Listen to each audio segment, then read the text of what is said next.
Oh, we're live. Hello, everyone. Russell Wright, Network Empire, Director's Cut. You guys rock. We have been partying and waiting for you guys to show up. Where have you been? Come on now. It's 4 minutes past the hour. We've been waiting since 10 till.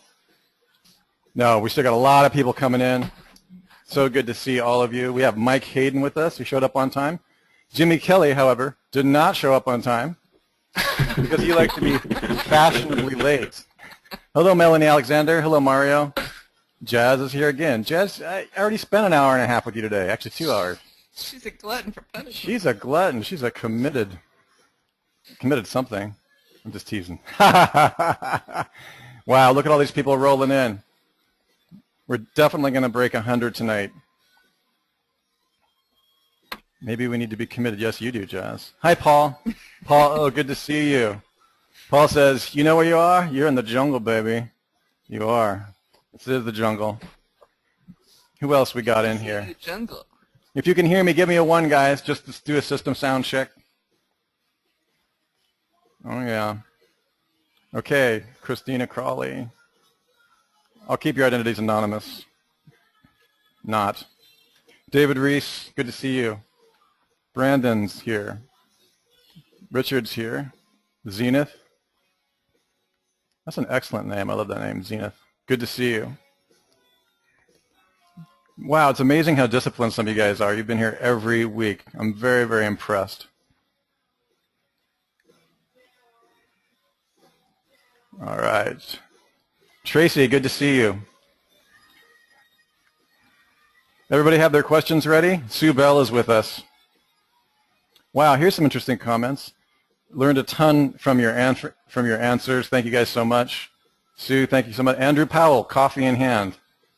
Yes. We were just all making sure that we had coffee as well. Christina Crawley, good to see you. David Reese, need all the help you can get. Hey, you're doing great, David. I wished I had the compression and the learning and the stuff that we have in this training when I first started out. Sue was rolling her eyes at me every 25 minutes in 2008. She was like, shut up and go sell. Let me program. Leave me alone. It's all about the team, too. It's a huge part. Oh, George O'Brien has a glass of wine in hand. That's nice. You can pass me one of those. I thought you would have had yours open, Sue. I just gotta listen to this part, sorry.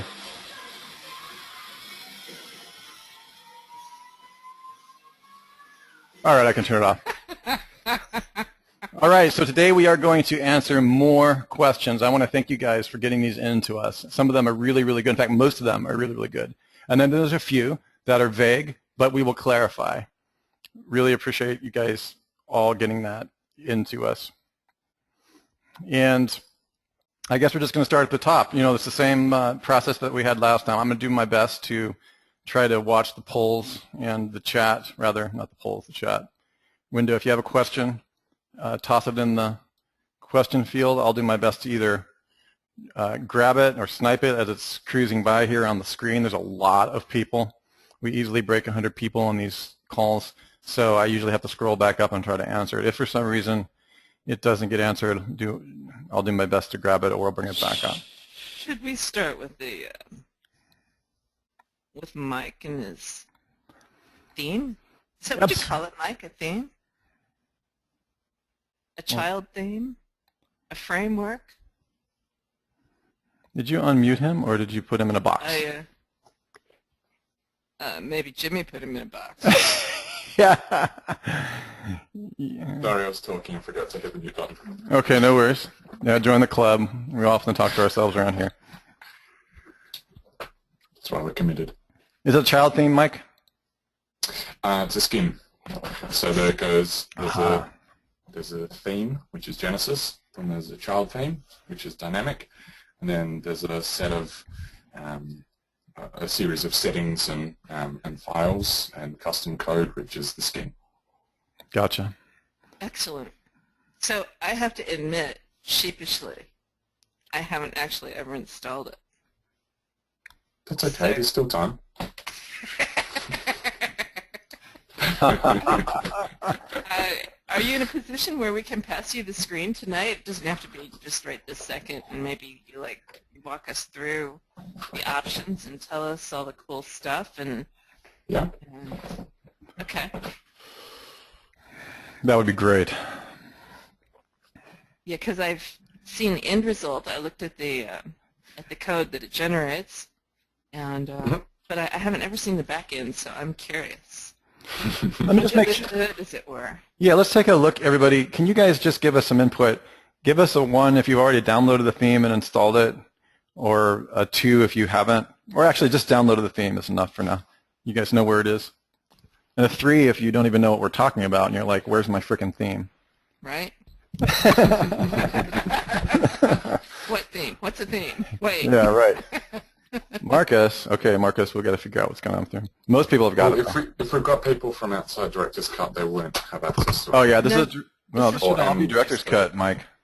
Yeah. There shouldn't be anybody in here that's on Cut. If In you're fact, not, if you're not from Director's Cut, give me a 1.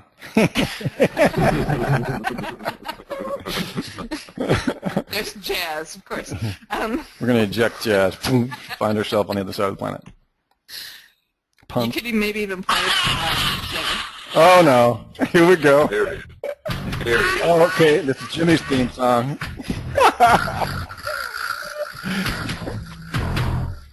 Oh, here we go.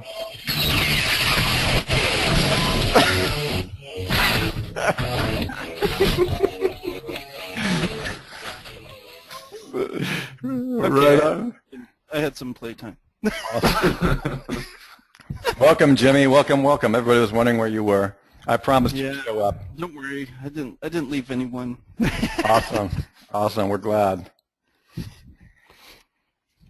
So how's everybody doing tonight? We're good. We were just introducing Mike, and we were talking about the theme, and we were checking to see how many people have downloaded it, making sure everybody knew they had access to it. And Mike Hayden is going to show everybody how to install it, and we're going to open it up for questions. Excellent. And then we were trying to figure For out. those of you that don't know Mike, he is another Sith Lord. He is.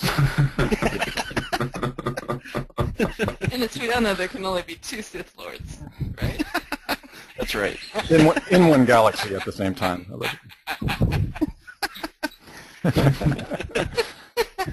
Wow, everybody's really. Then who is Yoda? Mary Summer says. Then who is Yoda? That would be you, Mary. You're the wise sage. All right. So do you want to take that away at this point, Mike? Yeah, sure. I mean, it's your webinar. You make the calls. Well, I just want to make sure you know that you've got all of the No, go for everything it. off of your desktop that you don't In want other to words, share. get rid of the porn, Mike. You know that. It's more my highly specialized custom code that I don't want to That's share. right. Exactly. Exactly. Well, that's porn to us. All right. Excellent. Excellent. All right. And then with any luck, it'll be much more interesting than a spreadsheet. There we go. Yes, a little bit. Check it out. You even got a face and a soccer ball there. Excellent. Mm-hmm. So what do you guys want to talk about? Well, so what do you have to do to install this? Okay. So there's a series Actually, of install videos.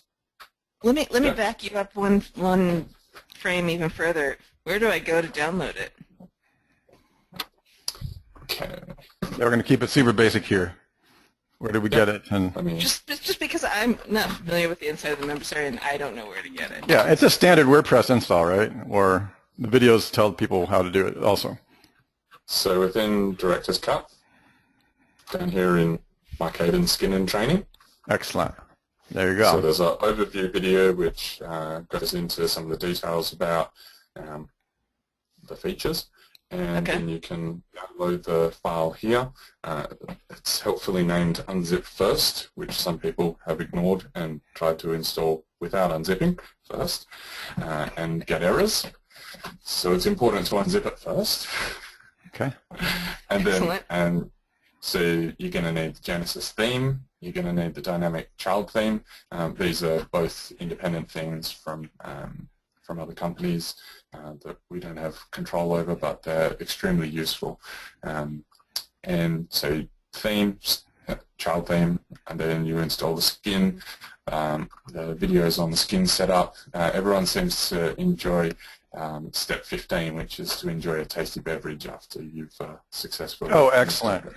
Brilliant. We'll just skip right to that step. Exactly. Yeah. Okay, so the instructions are there, and you guys know where to get it. Mhm. OMG machines Thank you. /cut/web-design.php. Mhm. Okay. Excellent. So then I won't make you go through all the steps of like how to install it. Let's just jump to the good stuff. Once we've got all this stuff installed, what do we need to know? All right. The main evilness is over in the custom tab. Can everyone see my screen? Yes. Okay, good. So then over in hook boxes, and I'll have to make this one a little bit bigger. Here, this part here is the homepage hook is the layout for the entire page. So if you want to delete things, or say for example, all you really want is just this three color column and a 4 column, then you would just delete everything. So you've got the 3 color and the 4 column, and you just delete everything else. Or Okay. you can swap it around. It's all tabbed so that you can see which parts to switch around. But yeah. Kelly, share's already being screened, so that's on your end. Give me a 1, everybody, if you can see Mike's screen. Okay, yeah. Kelly, sorry, I'm not sure what's going on your end. Sometimes if you sign out and then reboot right back in, it might help. But we've all got it. Jeff, you should be able to enlarge it on your side. You should be able to grab the corner and pull it bigger. Yeah, you guys can widen the GoToMeeting, not to insult your intelligence or anything, but sometimes if you're new to this, you can widen the screen to the the go-to frame, just like a browser, to the size of your window. Mario, you have to be in Director's Cut, which is where you are right now. If you're in this room and you're not in Director's Cut, you're not supposed to be here. So that's So the things that you need is Genesis theme and then dynamic website builder. So you've got to buy those in addition. Oh, so when you click on those, it goes to the buy page. Got it. Yes.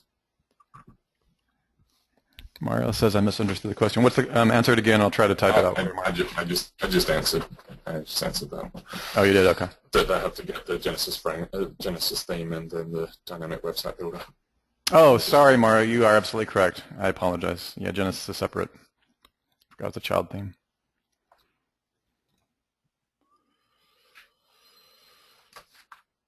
So what kinds of cool things have you put into this skin, aside from it's being very beautiful and aesthetically pleasing?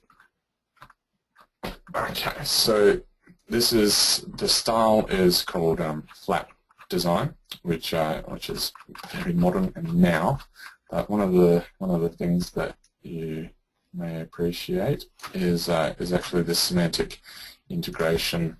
So let's see if I can make this bigger. There we go. All right, so in this footer, Google came out with a document saying, this is how we want you to mark up your social accounts so that we can know about them and integrate them.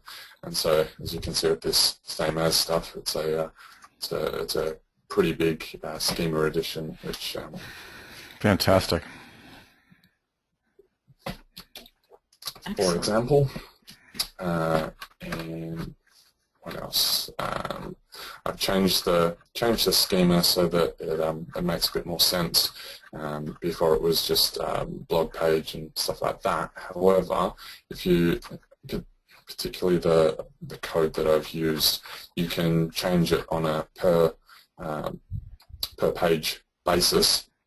So if you have a review page, or you want to change the schema to something else, you can just edit this part here where it says the custom post attributes, and yeah, so it gives people a lot more control over what they want to do. Speaking to Kevin about whether I should add more semantic markup, particularly on this home page, and he said that one of the things that you don't want to do is with a theme is to go too far and have people have inconsistent schema. So by doing it this way, I've got the code for people to make the changes that they want to see for their individual pages and websites. What else? On the responsive aspect, this is one of the big things. I'm going to go to the spec element, move all these out of the way. So if I change this to responsive, it goes all the way from, I guess, full width, and it would just keep scaling as far as the screen that you have, and then as it gets smaller and smaller, it changes. So then the video becomes larger. You've got the sign up front and center, or whatever call to action. I've seen people do it, do lots of different things with, say, an Aweber form or like a call to action button or something like that. But then, as you can see, there's 3, 1, 2, 3.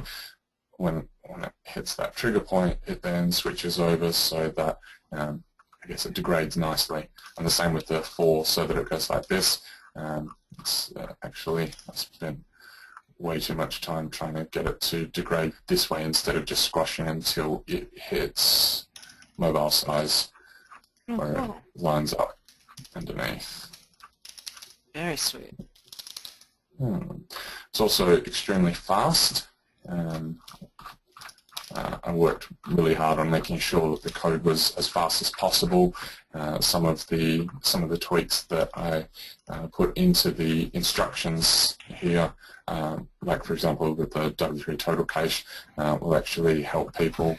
I just gloss over total cache, but I've set this to be extremely fast, even with all the videos and the graphics and stuff like that.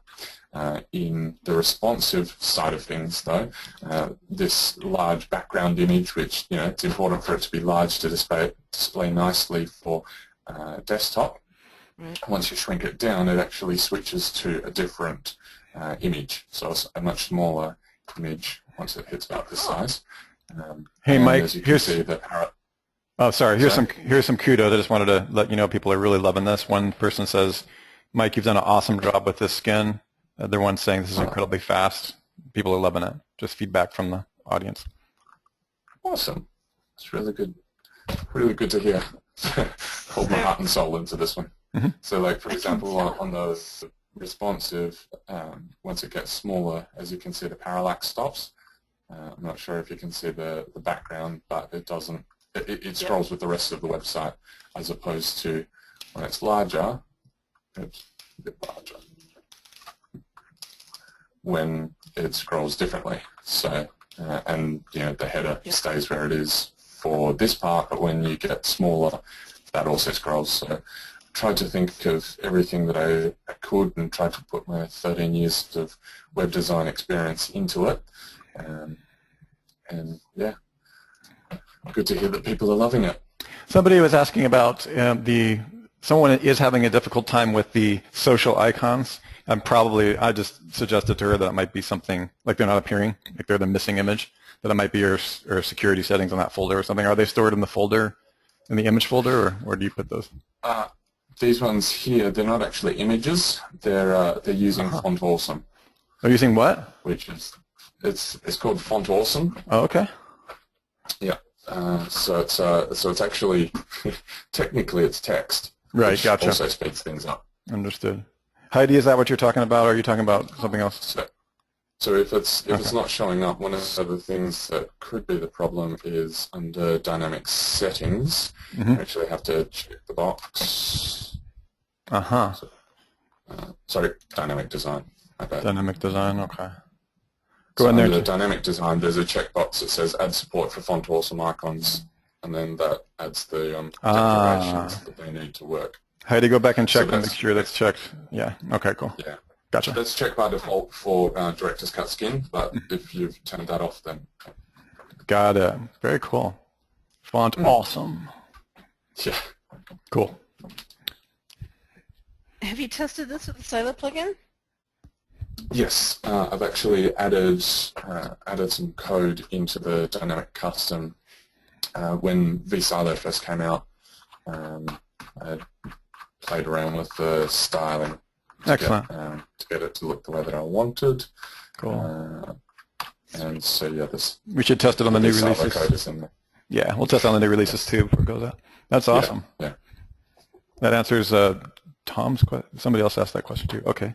Yes. Fantastico. This is sweet. PHP builder. Aren't you savvy? You got it all. Oh, that's from. Is that from? That's part of Dynamic. Yeah, that's part of Dynamic. Okay, cool.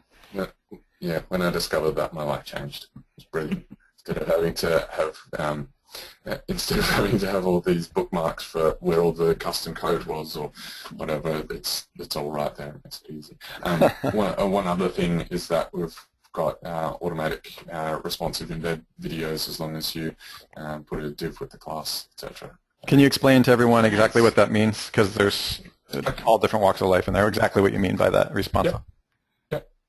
So, for example, this video here is set to responsive. This home video. So when I change the width, you'll actually notice that the video itself changes size. It's smaller, and then it jumps up bigger. And then so instead of like, say for example, you're on your phone, instead of having the video stretching way over to the side, it's all nice and neat and easy for your visitors. So this looks awesome on mobile devices, Androids, and so. Yeah. Sweet. I designed starting from responsive, so Gotcha. I built this so that it would load fast on a phone, and then work my way back from that way. I love it. I love it. Wow. Okay. So anybody who's not used this yet, definitely want to start messing around with it. Very, very, very cool. So for some of you guys, who've already used it, just type in like what kinds of things you're using it for, like what kind of markets. Just general. We won't read them out loud. I'm just kind of curious what you're using it for. Oh, okay. Yeah, you can change that background. That background is designed to be changed. That's just a photo of Perth my city that I took with my iPhone. Oh yeah. As you can see, it's a little bit green. Oh wow, that's an iPhone shot and it's stretched all the way across my 70-inch monitor. That explains that. It still looks pretty good. I actually took a couple of photos with a tripod and then mashed them together. Oh, okay. Yeah, it actually looks pretty good even on a big screen TV. Awesome. Yeah. Wow, very cool. Very cool. Excellent. Yeah, we got a lot of guys saying that they're using it for local clients, which yeah, I can see where that would be really there's good. and there's a lot of guys using it for SEO consulting as well. Yeah. Which is fantastic. Great way to kick it off. You've got the phone number up the top here, which becomes front and center when you go to the phone. I'm imagining this video here being either a direct-to-camera or something like Cotton's got on his website. Sales video, encouraging people to leave their contact details or take whatever the call to action your website is designed around. So you've got everything happening right up front, and then everything else goes on. But these are font awesome. Also, Chris by is, the way. yeah, Chris is saying, I can't code, but with Mike's skin and instruction, my site looks fantastic, all caps. That's awesome, Chris. It's good to get feedback. I'm just glad you guys have a tool that you can use here.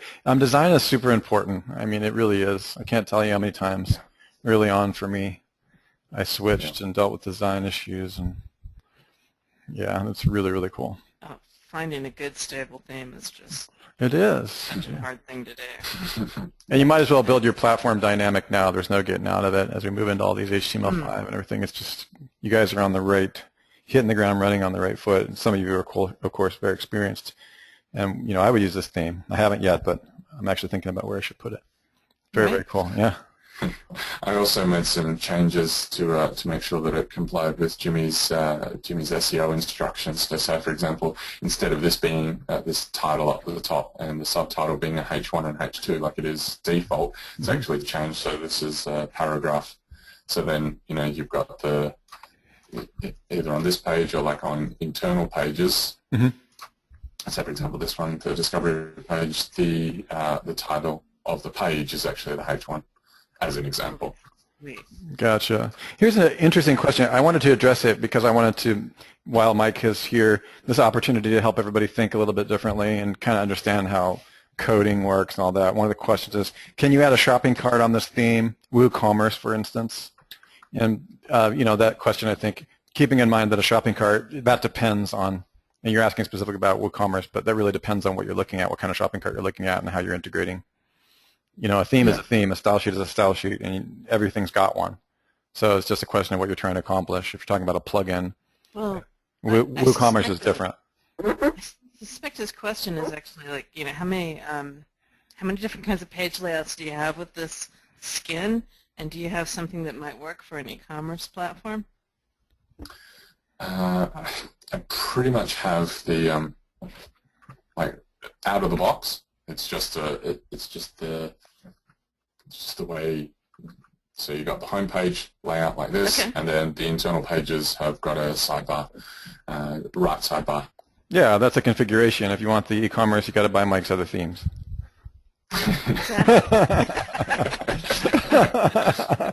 Hey, but I like the idea that there's all kinds of ideas I have. Definitely. Yeah. Well, with any theme, if you're adding a shopping cart to it, then you're going to have to do some customization. Each of the shopping carts typically have code customizations to make it fit with particular themes. I have used WooCommerce and Genesis Dynamic. I haven't tried it with this particular skin, but I have used it successfully with Dynamics. Fantastic. Interesting. Fantastic. All right. I think people are winding this up. Anything else, Sue, that you want to cover on this? No, but I'm making evil notes because... Yeah, we have some ideas. We have some ideas. You won't be hearing, this is not the last you'll be hearing from Mike Hayden. It's only the beginning. You had me at semantic integration. Okay, cool. All right. Wow, great. Excellent. Okay. Jimmy, you've been very quiet. Do you have anything to add? No, just that Mike's done an awesome job on this design. I think, people definitely got their money's worth out of director's cut, in my opinion. Thanks, I Jimmy. would second that, definitely. Mm-hmm. Yeah, it's beautiful. All right. Will the silo menu show on the home page if it's used? It's going to show up there at the top, right? Where you've got discovery page and testimonials. Yeah, I mean, if you want to use the menu for the silo, then yeah. I mean, that's just an example menu that I used. It's a standard menu for and WordPress, so. Yep. Sweet. Cool. All right. Cool. Wow, so here's some good things just to toss back into the room. People are saying DC may be the most over-delivered product that I've experienced or in Internet history. Another person says, hi, Mike, you have done a schematic for YouTube videos. What about images? Schema for images he's asking about on this theme. Mm. I have not done it for the images. Okay, it's a fair enough question. Yeah. All right, cool. So there's your answer.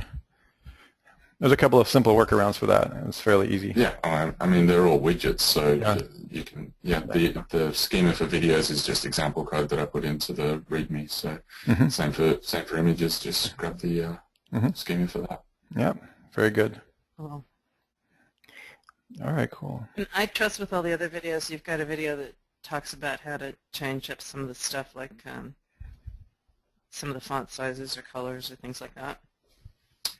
Yeah, I've got it on some of the stuff. Okay. Yeah, that's all on the same page that we just showed. Yeah, and there's so much stuff that you can do with dynamic that it's a little hard to cover everything. Yeah. I'm sure. I mean, we've got a course with 25 hours of video. Yeah. That talks about it. So well, but just there's no big deal. Like, what is the name of your independent course where you? Because it's hours and hours and hours and hours worth of stuff that you guys have. Like, what is the name of that course? I have no problem at all dropping that here, just in case people want to get super advanced. It's called Website Supremacy, and it's at websitedesigntraining.net. All right. Now, again, that's the layer that's beyond, above and beyond what we're going to be covering in Director's Cut. I just wanted you guys to know that this is not a small, to create sites like this. You don't need it. Yeah, you don't need it in Director's Cut. But for those of you who just decide, well, wow, I want to learn development at a higher level, programming a little bit, some of the basic stuff, how to work with dynamic, then you could do that. Exactly. Oh, it looks like some people are already taking it. Dang, you got fans. You got fans, dude.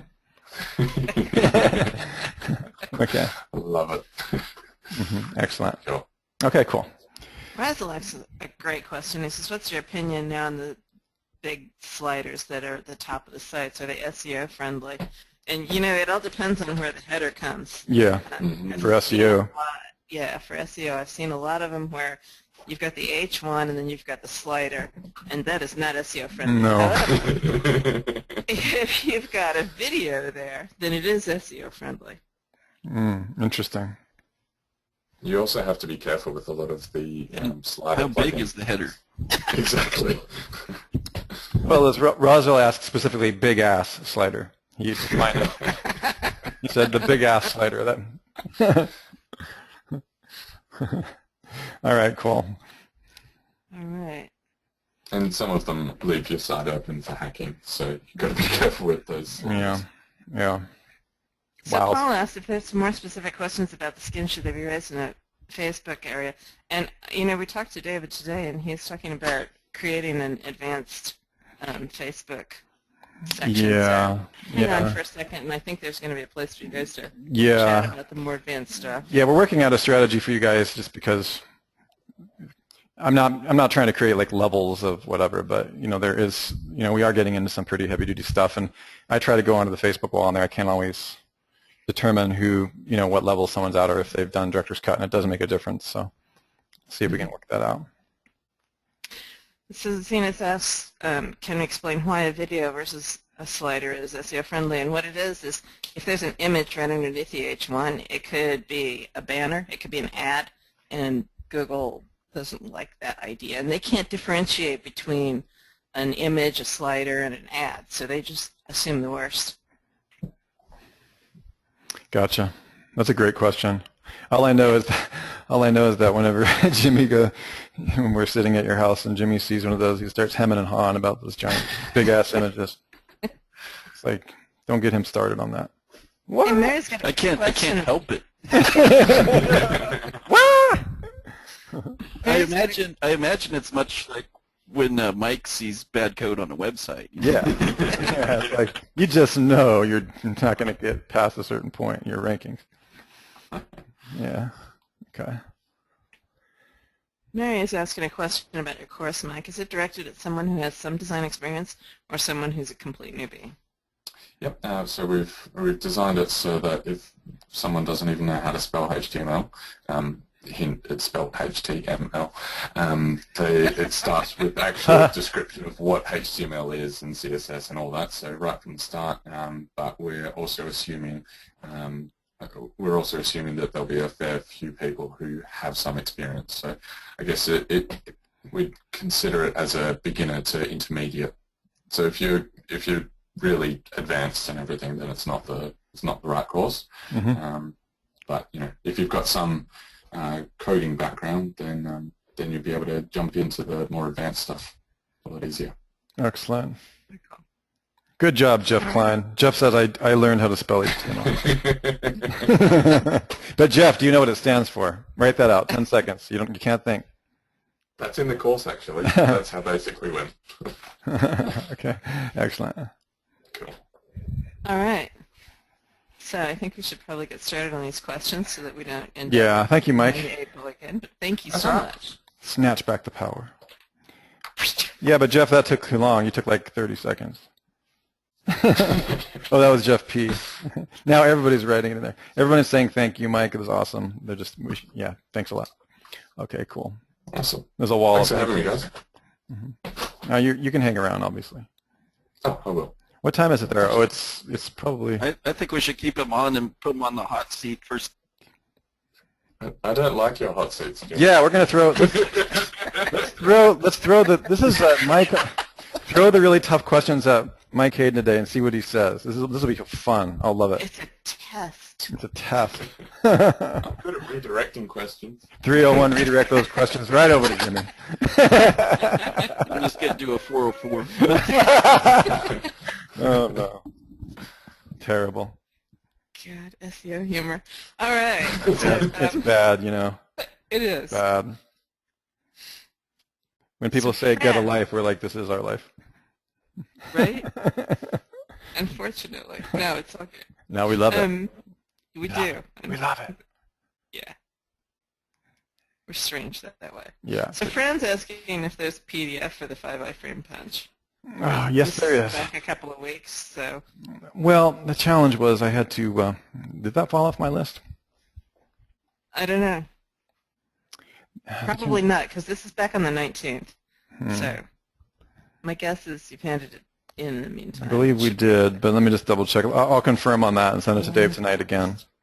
Okay. Andy has a client who's a photographer. It says website is, of course, 80 to 90% images. He's been tagging his photos. Is there a best practice? It seems like we had this question last week because keyword stuffing or putting more descriptive tags such as the girl in the red dress eating an apple. And finally, he has taken a lot of photos of well-known people. Should I tag them with people's names? So, the first thing that pops into my head, and it might have just been a conversation that I had earlier, is some kind of some content in a div that's not exactly hidden, but at least collapses mostly, so that you've got some content on the page, because there's just not any way that you're going to be able to put enough content tags to make it like content. So so I would get one of those handy-dandy little accordion thingy-dingies. That's a technical term. Mike can tell you the layman's term if you want. And stick your content in there. And aside from that, yes to people's names. That's always, when people are doing Google searches, it'll come up, and if it's a good picture, you can draw a lot of traffic that way.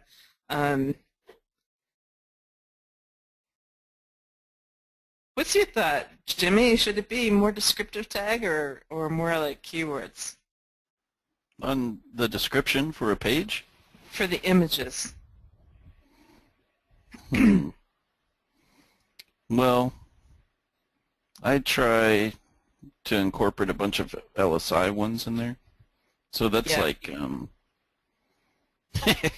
we totally could take that part out of Tech Foundation 2 and make an entire course. We could. But that was huge. Yeah, I try to cram, with it making sense, I try to put as many LSIs and long tail variations into it that I can, but still be readable. Cool.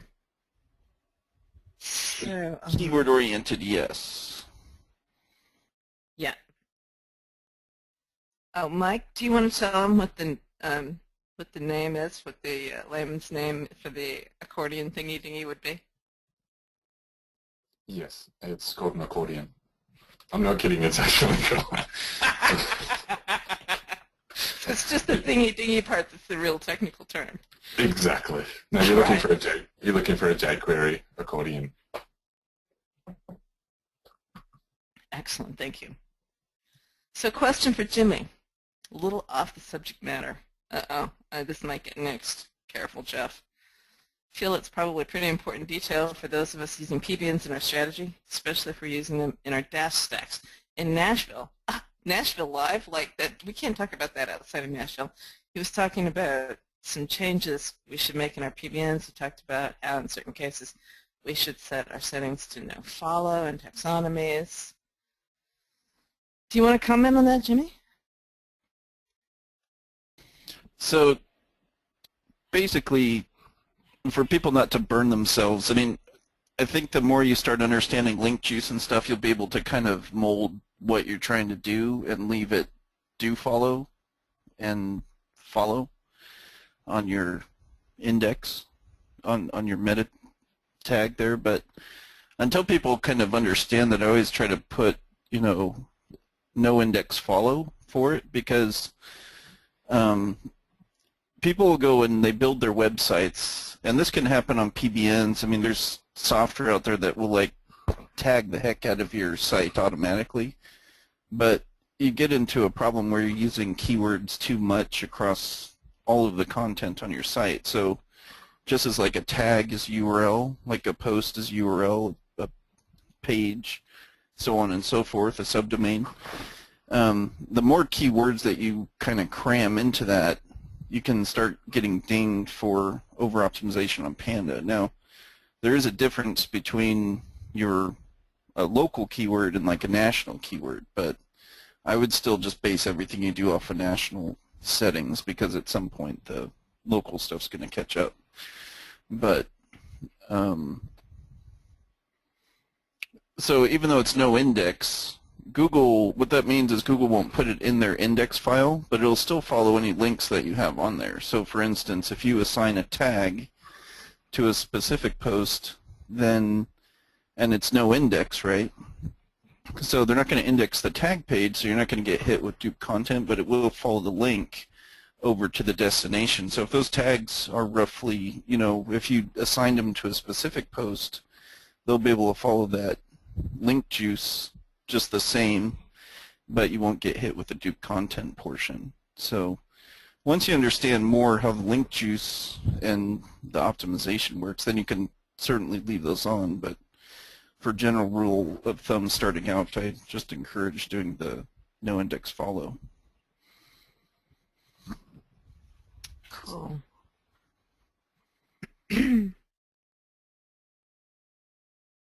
Melanie. Oh, good. Oh, excellent, because I just read this thing from Melanie and my heart was sinking. That's excellent.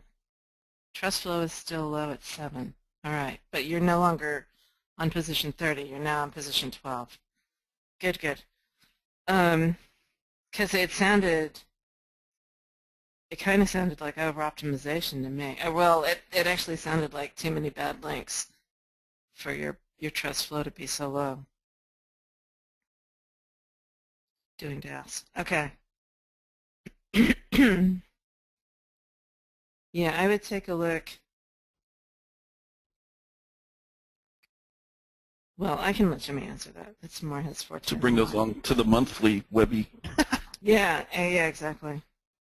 We talked about something similar in the Webby earlier today. Yeah, I tell you what. Yeah, if you're not at where you want to be by next month, then bring it there and we'll tear it apart. Take a look at what's going on behind the scenes. All right. Outsourcing and GSA to power up the DAS stacks. Can we get a really high level GSA best practices and not blow ourselves up? No.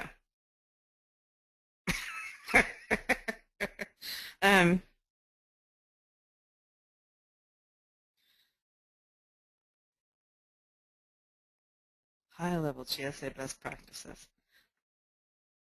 Do you have a 2-sentence GSA best practices, Mr. Kelly? Do not send GSA directly to a Tier 1 link that is do follow. Excellent. Period. Just don't do it. You will see a reverse in rankings. So like your money site will drop. So anytime you start incorporating GSA, make sure it's to a no follow or that you're putting it out further into tiers. So really GSA for me right now is currently sitting at Tier 3 and 4. Perfect. If you're going to hammer the crap out of it. That's my technical opinion. And you didn't even use the word thingy dingy. I don't know. All right, so should you use Yoast on a site? You know, there's the problem with asking a programmer if you should use Yoast. Right at the moment, until I get all of the plugins that I want to have written, and under some circumstances it's a necessary evil, and I understand if people want to use it. The thing that I would look at is what is it that you're actually wanting to use Yoast for, and take a look at how much it actually slows down your site. What's that? I was going to say so what they're asking, I think, because in the Yoast settings, if I remember right, when you go and they have optimization recommendations, and so they want you to put the keyword in certain parts for that to light up green. Ah, right. So is it over optimized? I ignore the lights, and I just make sure that I'm not over optimizing the page. That's something I think that is just important. Yeah.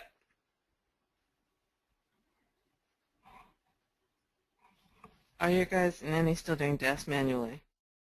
We do not have a tool for that. I've looked 2 or 3 times at writing a tool for that. Like Jimmy asks me about it every week, and yes, I want a push button ranking software. Is what I would like. You and the rest of the world. I can give you everything that we need to program. We just have to build it, and they will come. So no, we don't have that yet. I have a cheer that's dealing with penalty on my site. Should I wait until he's done before setting up Social Explosion? You know, this was back on the 21st. I should hope, Stephen, that it's fixed by now.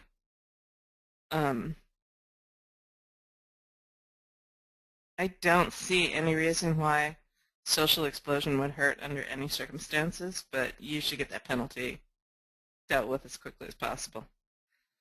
Does Google consider foreign language words, in the relevancy of the page? That's a great question. You know, my guess is that if it's that's different language. Yeah, but you know, there are some foreign language words that are used enough that they're in the English dictionary.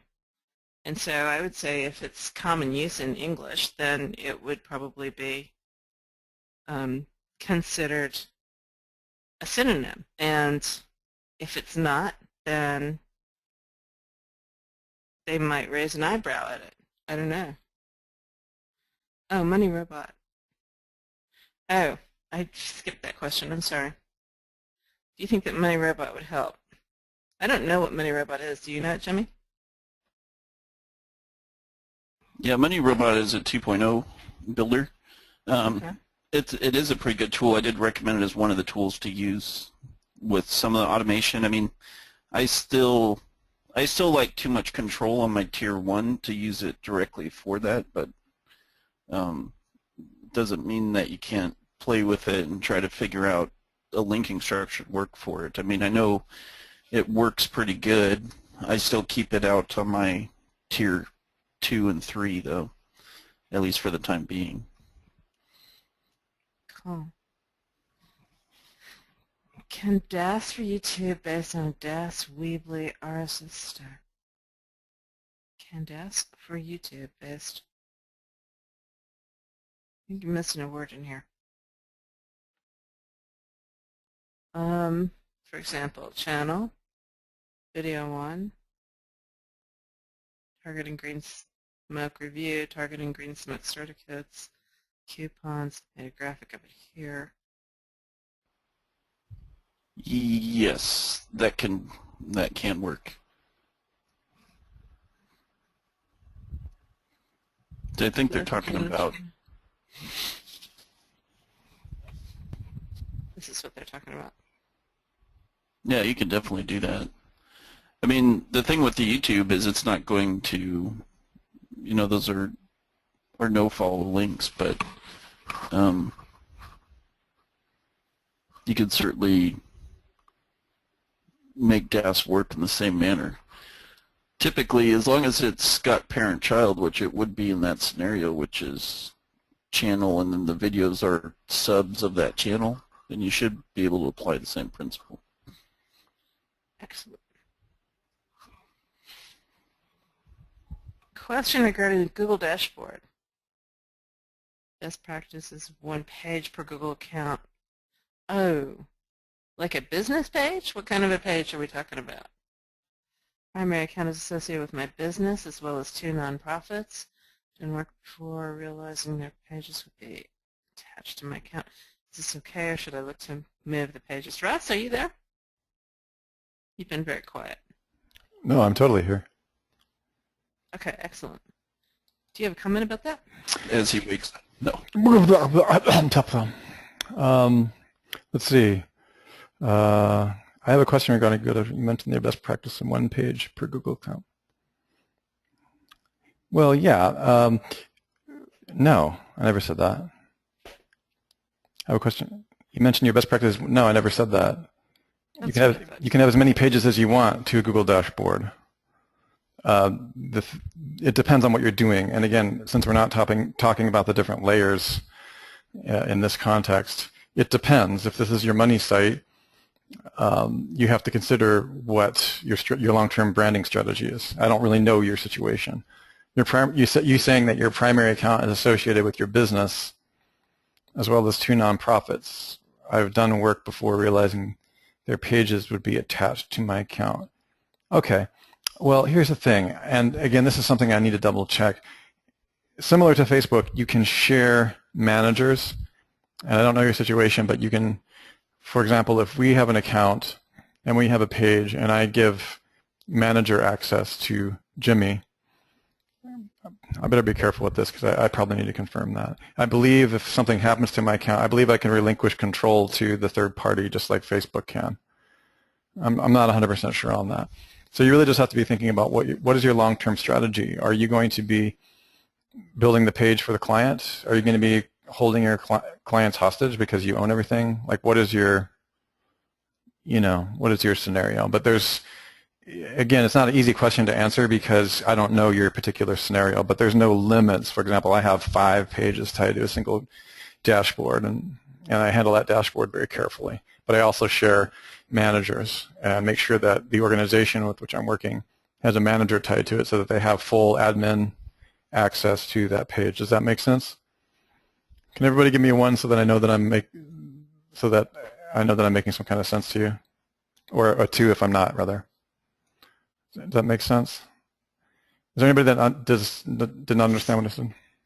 So I'll also just chime in here for a second. We've got protocols for when we take a client on. Like, we've got a whole process map of things that we do.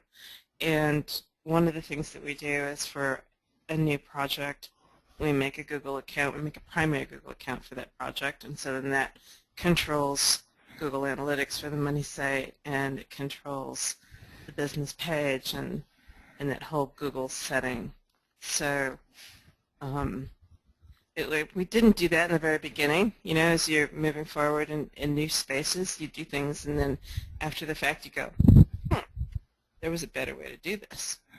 So I just put my 2 cents in there. Like, we just looked at all the different things that could happen and how we wanted things to be able to go down so that if the client went someplace else, or if we spun it off, or if we did whatever, like how would we want to be able to handle that Google? Yeah, exactly. And one of the things I would say, and Jimmy did speak to this last week, I think this is useful for all of you. It really is worth it. You might not know it now. Like when you're starting out, well, when I was starting out, there was a tendency to be a little bit lazy and not hedge or make that extra account. It's really, really worth it because you have all this flexibility when you do that. For instance, you don't have all your, it's pretty basic, you don't have all your eggs in one basket. What's also interesting is the whole Google infrastructure and all the connections to all the accounts are now all interconnected. So there's no reason why you can't have, for instance, one agency master account that you're highly protective of. For example, the Google Analytics tied to that, the Google Pages tied to that, and they all have admin. But you've got sub-accounts, dashboards, or Gmail accounts where you're sharing. That's what I do. I do a sub-account. I do a one-to-one relationship blog to Gmail to Google Analytics. And then I share that with the master agency account. That's an aged account that's been around a long time, and it's acting as a proxy. It's acting as an agency. It's upstanding. It follows all best practices. Not that I don't follow best practices anywhere else, but you get the picture. It's really more about flexibility, not about breaking the rules. Because, you know, if you lose one Gmail account for whatever reason, not that you ever would, but it's just one, right? And so you can always share, like, I'm not sure if you guys knew this, but you can share your Google Analytics, you know, you can have, there's a limit to the number of websites you can have on an unpaid Google Analytics account if you guys use that. But there's no limit to the amount of websites that you can share. So theoretically, you could have 5,000 sub-Gmail accounts and with an individual website and share it with a master agency account and never be charged or never have to upgrade to paid analytics. So that's basically, you know, something that you don't know when you're first starting out. You're not aware that, and not only that, you would rather have that because you're more flexible for SEO purposes and other things. Does that make sense, everyone? Okay. Well, I think we answered his next question there. All right, I hope so. That one as well. Okay. All right. So in the last webinar, and this was probably a couple of weeks ago, someone said they put the RSS feed into Social Explosion and nothing happens until they update the field. Sue said that Social Explosion should update the feed just by adding it and clicking save. I have this exact issue, tested it several times. You know, the best thing you can do is put in a help desk request, and let me just give you the help desk there for that.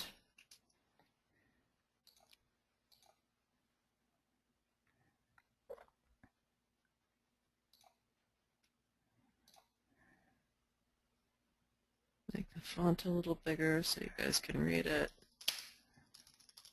domainwebstudio.zendesk.com/home. And our trusty team will help you out with that. All right.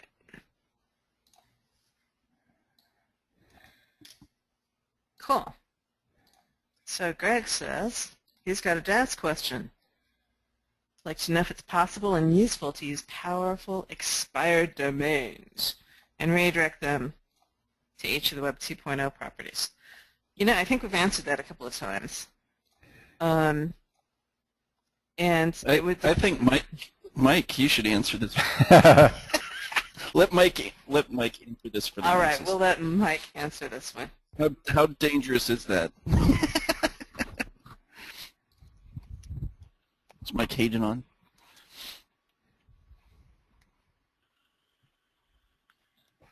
I think you scared him away, Jimmy. That's too bad. He's talking to himself again. He's muted and he's just forgotten. Let's see if he comes back. So, I could answer. I know the answer to this one. Okay, you can answer. See. Don't do it. Don't do it. Did any of you see the post that Mike did the other day in the Facebook group?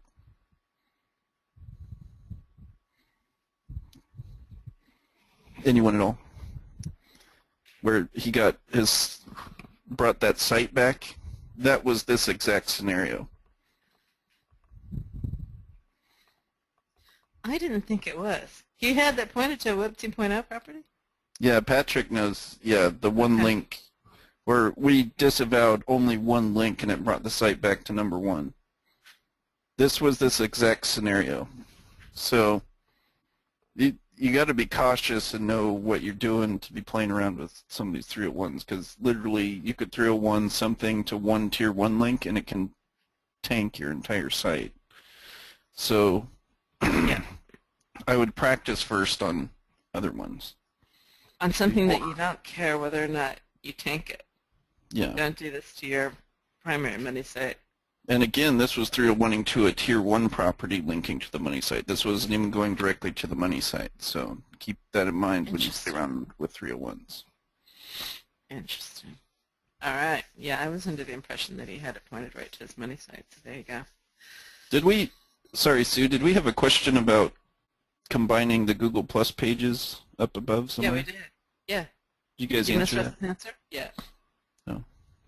I had the, you can contact them and combine, you can combine the pages into one. Oh, do you have to contact them? Oh, I've never done that, combined pages. So that's typically what I'll do for, so here's a link. But why would you want to combine the pages?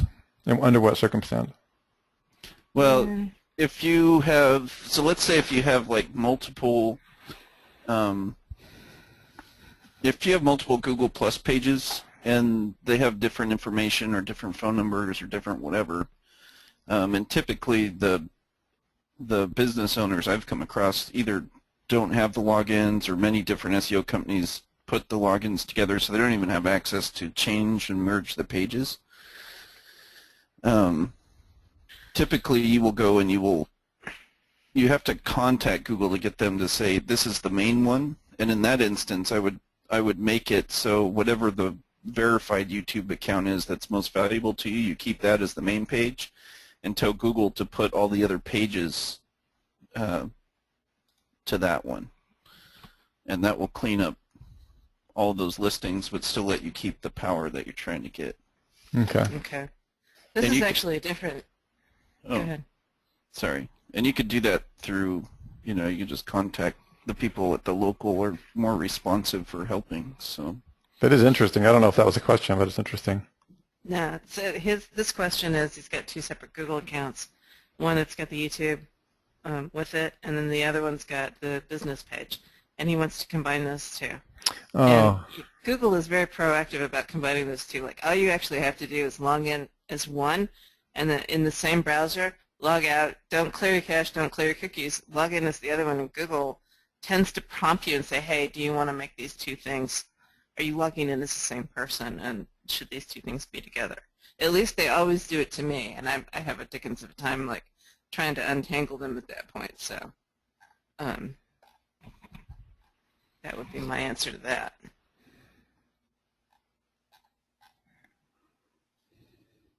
Not that I have multiple Google accounts.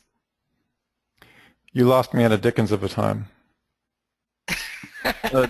to get to that link, you have to be logged into your Gmail account. So do that first before you go. If you just go to it without being logged in, you won't be able to get to that page. Did you drop that in everywhere? Oh, there you are. Yeah, I put that to all. Page's not available. Oh, that's what you were saying. You got to be logged in. I understand now. Let me just throw it up here so everybody can see it.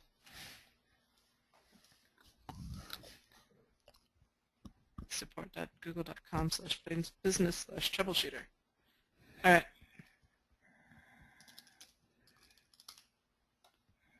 Does vSilo integrate with all WooCommerce to create a siloed e-commerce platform? No, but I wish it did. And Mike and I might have a conversation later. He put evil thoughts into my head. Clearly he's still not around. All right. How would you approach on-page optimization on a WooCommerce or any e-commerce site? Well, WooCommerce is different from any e-commerce site because most of them aren't on a blog platform. I've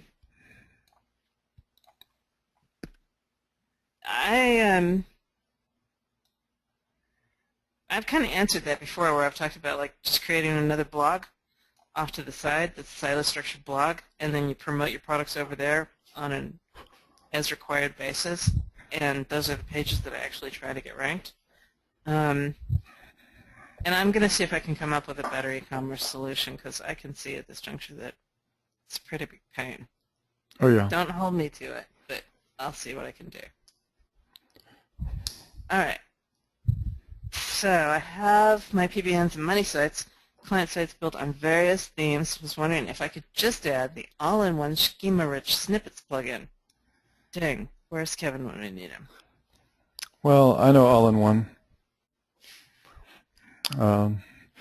What are you trying to accomplish with the rich snippets? Are you trying to do everything? Because if you're just trying to do the image, if they're just trying to do the image because it's not, they just don't want to get into the code on that theme, right? I would use a semantic social WP, Mike Russell's plugin, because it's done it. Because I've been able to do that. Only check that one thing. The main thing is you want to be careful is if you're using a semantic theme and then you're using a plugin, sometimes they conflict, and you'll use like the double header. You'll have double schema, and that's bad. And then Kevin will yell at me, and then I'll have to remove it, and then I feel like an idiot. Right. And there was a new link that Kevin dropped, or you dropped actually, in this morning's webinar. Oh yeah, I have it here. Schema thing. Could we have that again? It's a brand new schema. As if things weren't complicated enough. They got to go and Right. change everything. Right. Let me see here. Moving people's cheese. Oh That's yeah, just this is a people's big favorite cheese and it's a big move. Actually, most of it, it's just a new validation. I'm going to go ahead and, oh, you're not using a semantic theme, Christina, then you'd be fine. I would still use social. It's the only one that I feel is not so complex. There is a few other that Kevin approves of, but that one's by far the easiest, and he approves of that as well. Cool. Mike is back now. Just he so you is? know. Oh, Okay. good. I thought he could comment on his one link post that Mike, we came across a question where they were asking if it's safe to 301 an old PBN to Powerful PBN. a powerful PBN into one of their DAS properties. What are your comments on that?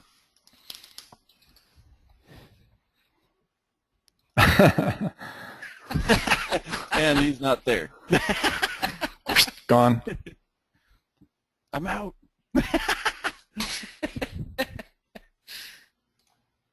All right, so this is the new testing tool. Just grab that and bring it up forward. Dang, that's a long one. Developers.google.com/webmaster/structured data tool/testing tool. I already gave you guys the link to the tools people are asking. Can you guys all see the public chat? Because I would really rather not have to do it to you each individually. I'm sure they can, but I'm also putting it up here and clicking on your links Oh, so okay. that the replay guys can see it too. Okay. All right. So, how do you see the schema of the site? So that's the question. That's the answer to that there, the developers.google.com. All right, next question. I got a PBN and money sites. Client sites built on various themes. Was wondering if you can just add. No, we did this already. Oh. Or should I be putting my sites in Genesis? Well, I would now after I've seen it. Dang. How do I see? I mean, it's not going to be. It depends on how much, obviously, how much schema you want. How do I see the schema? In DAS training, Jimmy talks about clusters, i.e., it takes up to 12 clusters to rank a very hard term, or something like that. Are all those clusters different personas, or maybe is there something I'm misunderstanding? Go ahead. I was going to say the clusters, that's like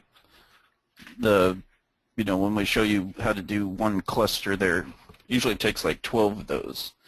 Now, I will never do the same property once, so I'm okay to use like the same email. I'm careful when I get around Google properties, unless it's part of your branded money site persona is the only time I don't worry about that. But, if I'm just using a junk email, I'll just use that to sign up for all the different properties, because you're only going to be using it once on that property. When I do another client or another site, then I'll use a different login at that point, at that time. So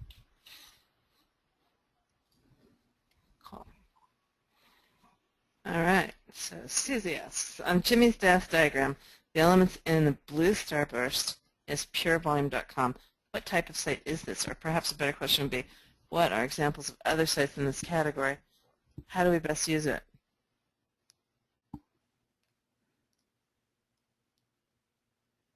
So basically, you're just looking for any way that you can utilize a high DA site. In examples where you have to link out like 3 times, most of the time you can't do that unless it's a contextual type property. But in instances and diagrams where it's just a one-way link, you can, that can obviously be like a bookmark or whatever you want to use, as long as you can get it indexed, are the only criteria that I have. So. Okay, she's talking about making posts on a green smoke for green smoke on a music site. Don't really look appropriate. Does that matter? No, I mean, you want to make it themed relevant or whatever. That's just an example of one of the properties I use. But there's tons of, when you go to that moz.com/top500 or /500, there's a whole list of high DA properties in there that, they can be, you'll be able to find a lot of the contextual ones. The other one you can go to if you just don't want to search too much, you can go to FCS Networker, and there's a whole list of sites that they post to. RankWiz also has a whole list that they post to. So you can go and just pull domains that you want to use off of there, so you don't have to necessarily dig through the Moz list. But there's, as long as you know that you're looking for high DA, and of course you want to make it themed, just keep those things in mind as you're picking out the properties that go into the stack. So, Rosal asked a great question. What about our silo plugins? We got 3 of them. We've got Simple Silo Builder. We've got the Dave Silo Builder. And we've got the Video Silo Builder. And then if you want to get technical, we've also got vCracken. But you have to use this with a Simple Silo Builder to get it to silo. So let me make my thingy a little bit bigger. All right, the Simple Silo Builder. The big difference is that this has got one level of pages, static pages, and then it's got blog posts. The Deep Silo Builder has got 2 levels of static pages plus blog posts. And the Video Silo Builder is like the Deep, but with videos. Okay, so that's the quickie. You guys give me a 1 if you understand what I mean by 1 level static pages versus 2 levels of static pages, and a 2 if you don't know what I'm talking about. Because I know I've been over that at least once before. Fran. All right, we got a couple of 2s. Let me just show you really quick.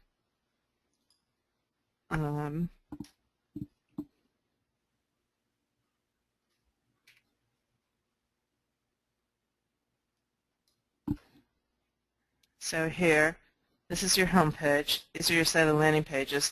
So in both instances, or in all three instances of the plugin, these are always pages. In the Simple Silo Builder, these become blog posts, and there's not this level here. In the Deep, these are also pages, and these are posts. And that's the same thing for video. These are pages, and these are posts. Okay? Can you do more than 2 deep? No, that's just deep. So there's reasons why I don't go any deeper than this diagram, and that is this is actually adequate for even most e-commerce sites.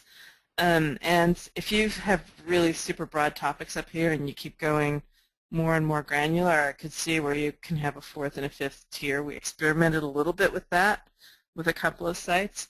And what ends up happening, the deeper you go, the less oomph you have on the silo pages. Interestingly enough, like the page authority ends up coming in on the next level down. And so long as these are super broad terms and you don't really want to rank for them, that's all fine and good. But most people, when they're designing a website, they have terms here that they really want to rank for. And so I didn't want to actually give you the ability to go any further down because then it's kind of self-defeating on this level. So super technical, but that's why we did it that way. All right. And back to the questions. You want to say like 5 links deep is rule of thumb. It's like on your silo when you do the. So like on the way they set this up is you have your home page, the category page, your sub pages, and your sub posts. So you got 1, 2, 3. Like technically, Google will follow up to 5. Beyond that, you're gambling if they're gonna pass the link juice or not. Well, you can submit the sitemap, and you know you're gonna get the whole thing indexed. But it's a really interesting algorithm when you actually sit there and calculate out. And I did the calculations with PageRank, but from what I can tell, the page authority follows relatively the same calculations as the PageRank did. And so the deeper you go, it's great for these pages down here. They actually, like, these 2 levels end up scoring a lot more ranking juice, I should say, but it takes away a fair amount from these pages up here. And so, yeah, it's just, if you've got an e-commerce store where this is like clothing and you don't want to rank for clothing, then that's cool. But most people, they don't build sites like that. So. Yeah, and I was gonna say, Sue, let's see who's thinking in the audience. All right. On the supporting pages, there's another link out. Where does it go? When you install the plugin, you got your core silo pages, but you also have another link out. Where does it go? It goes to networkempire.com. Homepage. Hey, Andrew got it right. Yay! So there you go. So that's your other jump up. All right. So it doesn't go to networkempire.com? We can't use that to get a bunch of free links? Jimmy, you're wrecking a good thing I had going on there. Well, I think we should write some code in or something and right? All right. Does the sidebar menu need to be there always with the silo plugins? Yes, it does, unfortunately. I can imagine from a designer's point of view that this can be in the way. You know, so like on the home page, it doesn't have to be there, right? The home page just needs the menu at the top, like what we saw with Mike's skin. But when you get past that, you've got to be able to have the links for the other pages. And here's the deal, like let's take this. Let's say you're sitting here, any of these silo pages. You've got to be able to have these links here. So you're going to have these links typically in the menu across the top, and you're going to have these links on the sidebar. And that's as good as it gets, because if you've got a wide silo and you try to throw that up in a menu up on the top bar, that gets pretty messy too. So I'm a programmer, darn it. I don't care about the aesthetics. No, sorry, just joking. All right. I don't need to split out multiple sites per week. You don't need to split out multiple sites per week. How the heck are you going to dominate the world? All right, so anyway. Is there just like cracking a token symbol for DWS to be able to structure the perfect silo setup for a site? Oh, no, Kraken is unique in that regard. Like, you know, you just put your tokens in Kraken and it'll spit it out. And the idea was the DWS or Network Empire Builder would allow you to do it by hand. So like if you've got a local site or you got a small niche, Kraken doesn't do those necessarily so well. It needs it doesn't do the automatic blueprint so well. It needs a little bit more information. So you can tweak it out in Network Empire Builder, but Kraken is the monster that you want to use if you want it completely automated. And I won't tell you about things that are coming. All right. I've set up subdomains. I so expected the marketer to just jump in and tell about things that were coming. He must be sipping on his coffee. All right.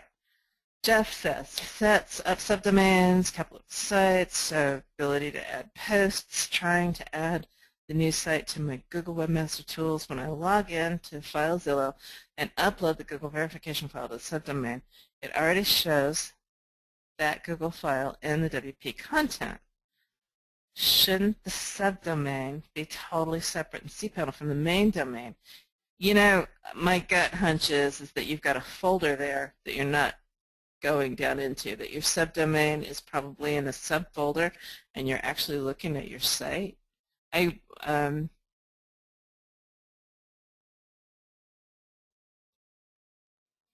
The way that you can check is you can see if you can surf to that page, right? So that page has got a name, and if you go to subdomain.mysite.com/ whatever that file name is, if you can see that, then you know that it's in the right folder. And if you can't see that on your subdomain, then you're not actually in the subdomain folder on your hosting company. Does that make sense, Jeff? Oh, you got it already. Oh, good. Sorry. I should have read first. All right. Solved. Next. I have a client with an HTML site completely hosted and managed by third party. Their site's not well optimized, so I asked the managing company to install a WordPress blog on subdomain. They will not install the WordPress blog for me, but they will forward the blog subdomain to a site I host somewhere else. This is backwards for SEO purposes, isn't it? You've got a client with an HTML site completely hosted and managed by third party. Well, I would say it might be a good thing if they have some domain authority already built into their site. Then when they send that over to your site, you're going to have that power already built in. So yeah, it might work into its advantage a little bit. Exactly. It depends on if you're trying to rank the HTML site. But if it's not well optimized, then yeah, I would just let them forward that subdomain over to your new blog. You'll get the juice off of that HTML site, and then you can optimize it the way you want. Sounds perfect. All right. Last week I asked about building a new WordPress website for a client who does not want to change their existing site due to the nature of... Okay, let me finish this question. Due to the nature of how it collates information from their licenses. Last week, building a new WordPress for a client does not want to change their existing site due to the nature of how it collates information from their licenses. So as a result, I'm now doing news.clientsite.com for doing the marketing, posting blogs, and using Social Explosion. I can also give the visitor a more user-friendly experience by linking to the existing site at the appropriate times. Question: once I have this set up, could I redirect the root domain, i.e. www.clientsite.com, to the new news.clientsite.com so that anyone putting in the root domain goes directly to the news site? Would there be any negatives to doing this?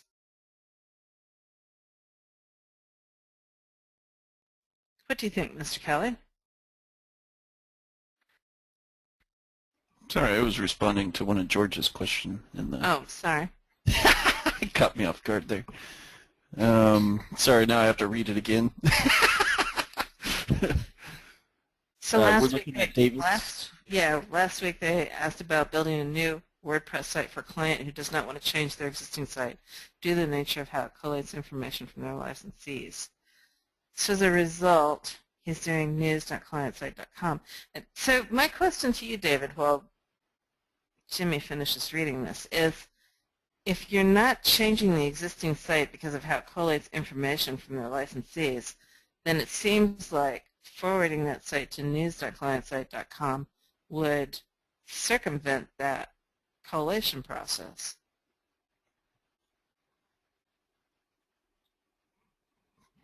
But if that doesn't negatively impact it, I don't see any reason why you can't do it.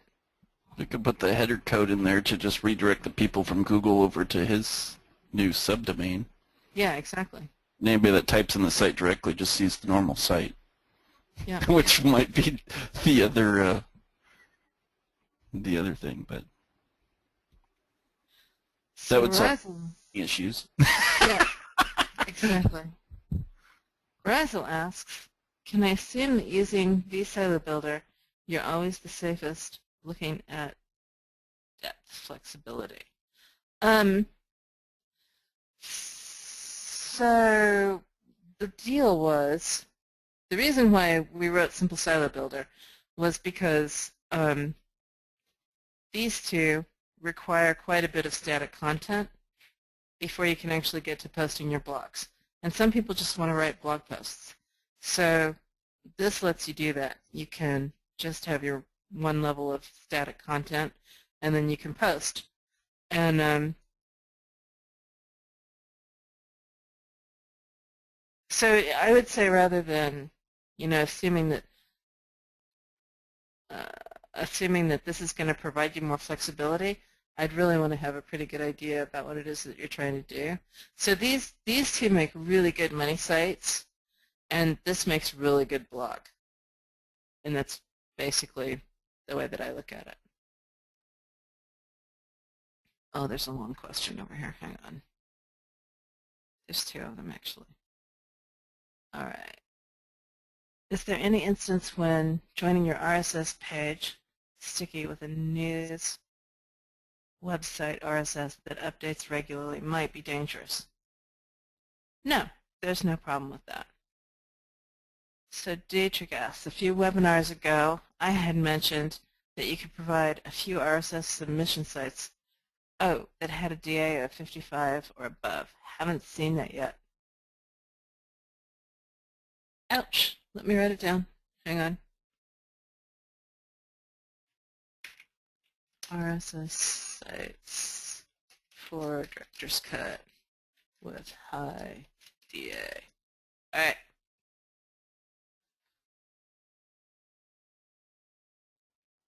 Cool. Carl, confused about the Google conspiracy thing. Oh, Google is big and bad and they're out to get you. It's simple. No, I'm sorry. Do we have to log in with different IPs and browsers for each DAS properties? No. So you only have to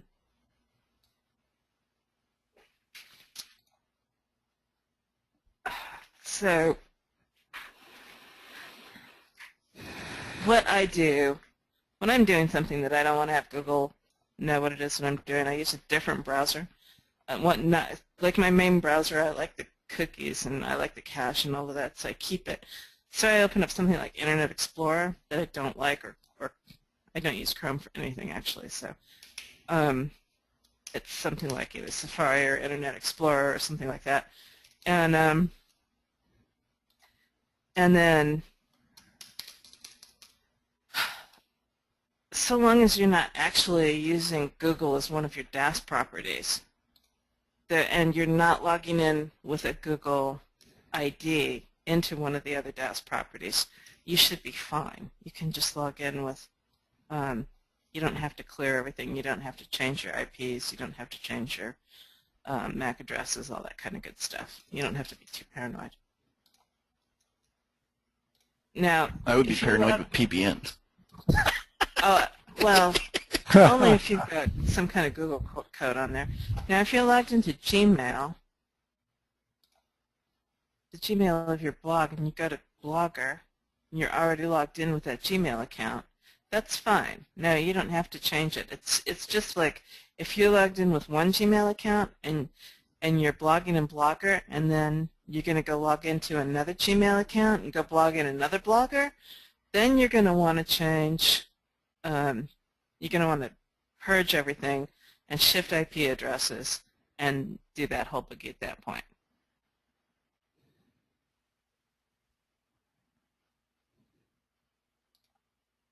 So Melanie asks over on the sidebar, confused, so DAS properties should not be connected to your money site. Typically, there's no connection between a DAS property and your money site. You create different email addresses You log into that DAS property, you do whatever it is you're going to do, you create the content, you create a link, but you're not, the only thing that connects the DAS property to your money site is the link.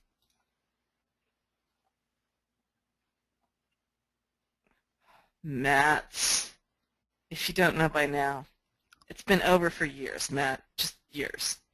All right. I heart him. He's cool in my book. He's just trying to do his job. Can't hate him for that. He dumped me. He stood me up. It's over. All right. Is it okay to add a subdomain with vSilo to our local SEO sites to help brand the new site, to help a brand new site rank? So here's my take on sites for other people, right? Like local SEO sites. If it's your site, you can do whatever the heck you want to do with it, right? You can put a vSilo on the side of it and whatever. If it's a client site, I definitely wouldn't do it, and I wouldn't do it for two reasons. One is you've got a really good chance of having competitor videos come up on, oh wait, this is vSilo. I'm thinking this is vKraken. To add a subdomain with vSilo. Keywords would be very broad and not what I'm trying to rank for, probably focusing on general business. Okay, I would still say the same thing. If it's, if it's somebody else's site, let me put it this way. Put yourself in your client's shoes. If you're creating a client site, you're creating a site for me, and on a subdomain of the domain where you built out my site, you put a generic kind of a site with some videos on it and possibly competitor videos and broad keywords and blah, blah, blah. I'm probably not going to be really happy if I find that, right? So if you want to do it for your site, that's cool. I don't think that with vSilo that you're going to have that many pages that it's going to really add all that much authority. We've had guys who've been asking the same question, but with vKraken, which is what I thought you were asking there, Chris, but I see it's not. And so vKraken, I'm kind of like on a bit of a soapbox about. I definitely wouldn't put that on a client site. The other thing is that Jimmy mentioned earlier today or yesterday was because of the nature of the site, the vKraken sites. If you're doing that on a site, on a domain that's ranking for competitive terms, your competitors could go in and report you, and that would hurt the domain. So I would just be careful about that. We didn't design vKraken to go on a money site at all. We designed it to go to be like on a PBN type site. All right. Soapbox off. So, could you go over autofill magic sometime? Do you know what autofill magic is, Mr. Kelly?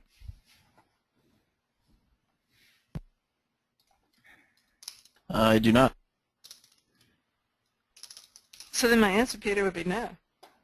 I'm looking it up right now. All right. I don't think we covered it. It's not anything I've ever used. I don't know where you guys got this, but it wasn't from us.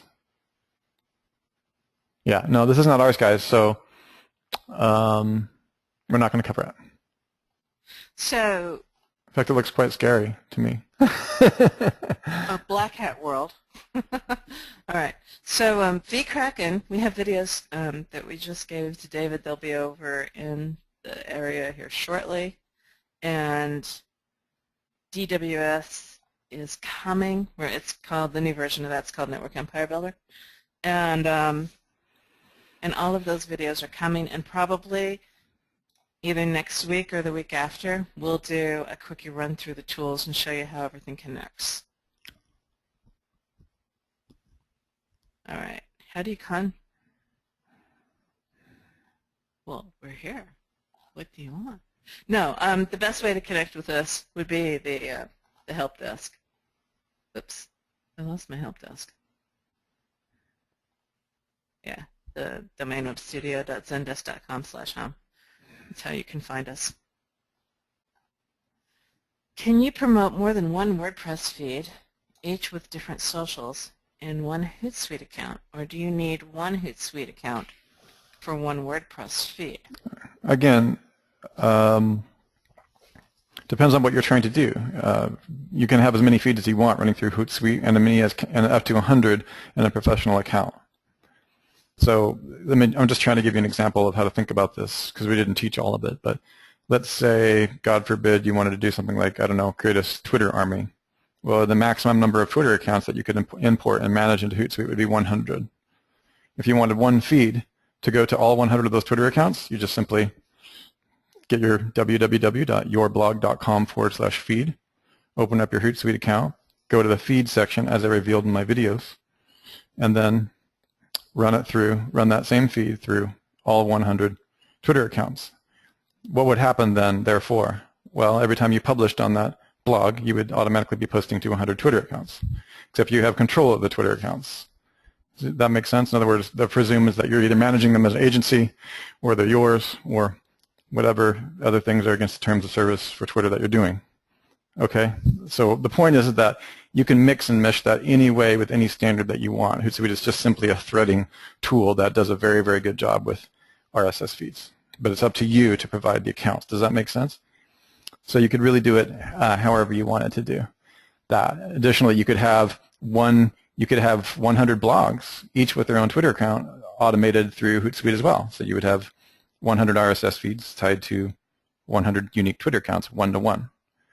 So many are the ways. Now, what we taught you to do is we just wanted to, in the Director's Cut, we just wanted to introduce you to one of the basic ways to use RSS feed and to syndicate socially through those accounts. And I get this question all the time, what is social explosion? Somehow people are mixing things like Hootsuite or if this then that or Twitter feed or all these things. They're mixing them up with social explosion. They're similar but very, very different. All those other services presume, like Hootsuite, if this then that, so on and so forth, they all presume that they're your accounts, that you're managing accounts, that you have access to the accounts. Social Explosion's primary function is we have all the accounts in our network, in the Network Empire Social Signal Exchange, so you don't have to bother with all that. Hopefully you guys understand the major difference there. Now you get social signals and backlinks from both, but they're different because really Hootsuite is just designed to make sure that you control both the feed and the accounts. Now, that being said, you do have a limit of 100 accounts of any kind, so it's 25 Facebook, 25 Twitter, 25 LinkedIn, whatever you're using in Hootsuite. Now, I've had another question that came up a lot from you guys is, well, how should I handle that? Well, I talked to one person, they have their own business, they're running their own website and selling successful products here in Director's Cut, and the other student is a social media or a SEO firm. Well, an SEO firm, you're probably going to want to make sure that really depends on how you're running your business in-house. If you're adding social signals, if you're adding, if you're managing your clients' social accounts and the content that goes to them, and we've talked about this before, if you're soft touching their content and you're responsible for the content, make sure you guys are getting obviously paid for that, right? It doesn't mean, SEO doesn't mean that you're handling every single thing just by default. SEO doesn't mean that you're delivering content, managing social media accounts, syndicating and broadcasting, right? So again, if you're an agency, probably you're going to have your own sets of rules and standards and this type of thing. Does that make sense? Okay. Cool. Unfortunately, it doesn't look like Spencer's here in the audience tonight. Okay. You guys are doing great. Everybody's hanging out. Just sticking right with it. Fantastic. So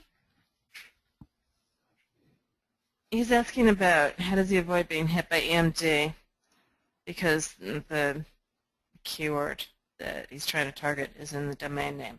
And we've gone over that a little bit by diversifying all of the other keywords and that kind of thing. Helping to use your Silo Builder plugin as well as Director Cut Skin Same skin, cotton, others to create blah, blah, blah. Good. Yeah, we should be able to do that. We demoed that tonight. So is it true that all content will be on pages? Is that the right way to go? You can have some of the content on posts, obviously. The reason that this structure works is when you get down here to these posts are linked to from static pages, and so that's what keeps them evergreen. Yeah. So if you're going to have, if you've got a static site and you're just going to have, maybe you've got 20 posts down here, then in the sidebar you want it to be able to display all 20 posts.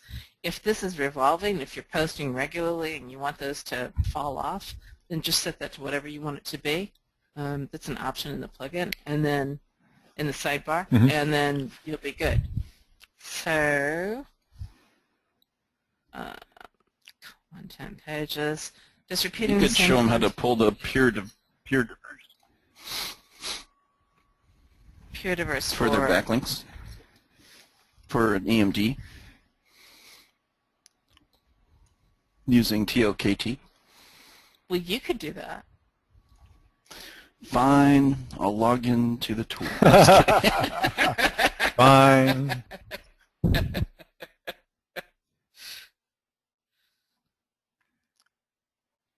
All right, well, he's logging into the tool. I'll answer a couple more of these questions. Yay. Does repeating the same content in all the pages with name, address, phone number will rescue me from duplicate content penalty?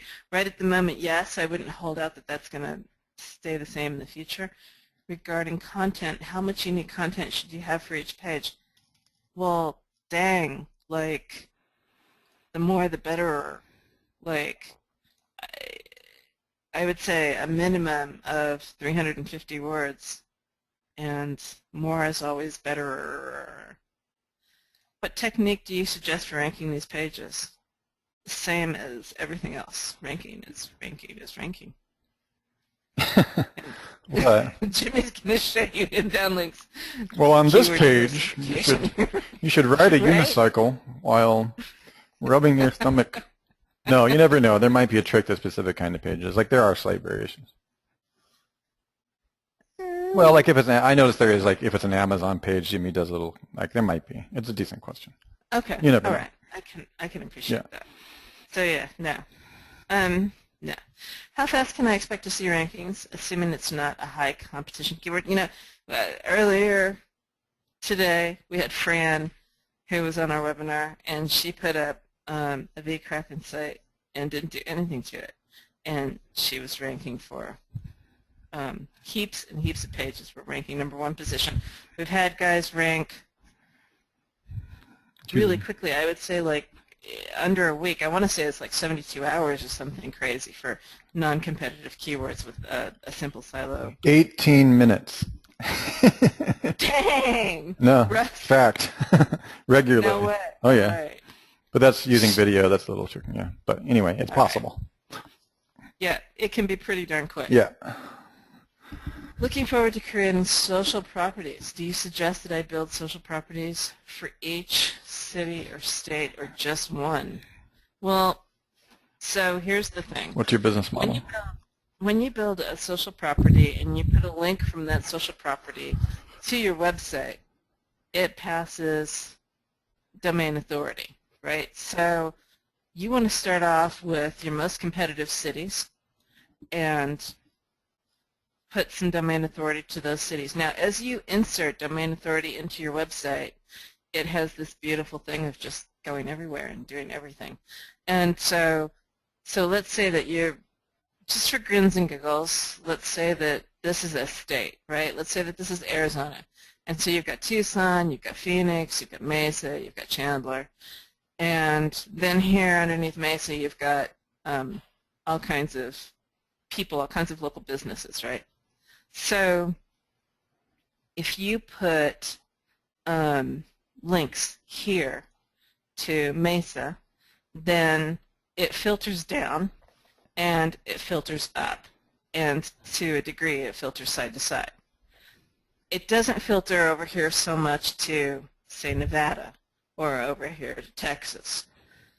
but it helps this whole entire state rank, okay? So you get the 80-20 rule. It's actually it's more like 90-10 rule when you're talking cities and states.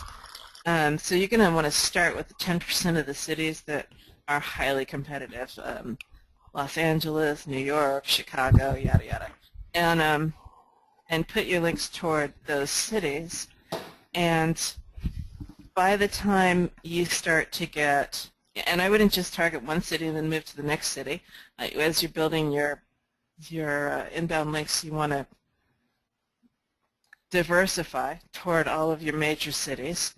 But start with those, the top 10%, and you'll find that as you're pushing to those cities, that the other less competitive cities will just start to pop all on their own. So it's this is why the silo structure works, right? This is why you can rank with 90%, up to 90% fewer inbound links. It's because the way that the on-site structure helps everything else rank is that, yeah, it's just a good thing. So I would start with that. I would build some stuff out. I'd watch and see what happens, and then build some more stuff out. How are you doing, Jimmy? Are you logged into TLKT? I'm sure these people are sick to death of my question screen at this point. I am indeed. All right. Do you want to grab the screen and show them some fancy stuff? Yes. So let me grab. Do you want me to answer another question while you're doing that, or are you ready? Oh, I have it up. Okay, excellent. Just kidding. So, okay. So when you do a drill, I just pulled one that we already had drilled here. So this is car insurance. So, and this is important for EMDs. Like, I never use long tails with EMDs. I don't use keyword-oriented links at all until like I get that sucker to like page 2. At that point, I start incorporating long tails, but up to that point, I'm using stuff like check out this site. I'll do like press releases that are no follow with URL links. I'll do those kinds of things. So you're passing the trust and you're passing juice using the other links, but when you start getting into like LSI-based terms, especially with EMDs, it's important not to go towards your keyword. So typically when you walk towards a keyword, if it doesn't have your keyword in it, you're using long tails usually right off the bat and then walking towards your exact match anchor for your last link. But when it is your EMT, before you do any link building, you need to establish that EMD site as a brand and not just start link building to it right away. So establishing it as a brand would entail going out and getting citation type links. So showing that it has some kind of place, that it's an actual business or a store or brand. Go through the process to create your Google business page, get that set up, do your citations, and then you can learn more about doing the semantic markup through Kevin's course. I don't even know what the name of that URL is. The semanticwebtraining.com. Semanticwebtraining.com. Uh-huh. Okay. I'd go there. Semantic plays a key role in establishing that EMD as a brand.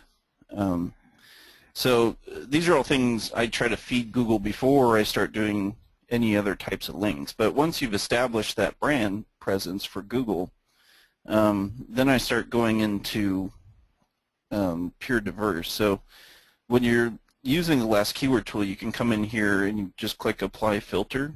So for this particular project, it's for car insurance. So I just go to apply filter, and you can come down here, and you can pick the Jimmy Kelly's domain name finder. It's typically like pure diverse that are associated with money is what this filter does. So when you come in here, you can click apply filter, and it'll go through that whole list that it did, and it brings back stuff that it's heavy on your LSI, but it doesn't contain your keywords at all. So another one you could do, partials is where I would go next after I would use the pure diverse. And things that you probably want to use, I mean, there's this, so another thing you can play with, some of you people might be going into stuff that's a little more competitive, or it means, sorry, not as big of a keyword as car insurance per se. So you could come in here. This is where Kraken really starts to shine, is when you get into competitive markets. But you know, I know mostly we've shown you guys the last keyword tool. So if you run into that instance, you want to come in here and try to, you can fiddle with some of these outputs here to bring it down more. So that way, when you mess with it, it'll bring up more keywords that you have down here. For instance, I might just drop this down to like 60 or something and see if it'll pull back a wider range of keywords down there. Oh, that actually tightened it up. This is a bad example.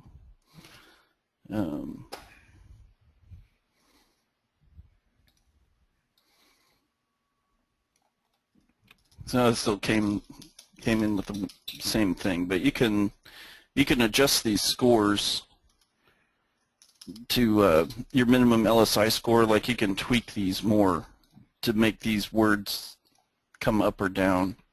And you also have the option to create your own custom filters. I don't know if you guys have played around with this much, but if you click on the show buttons option when you're in your filter settings, you can put these are your commands right here that you can put into your, you know, that's basically what we're using up here, that gave you this type of filter. But you can also create your own custom filters. So you could do one that just says, just give me pure diverse. So keyword is pure diverse.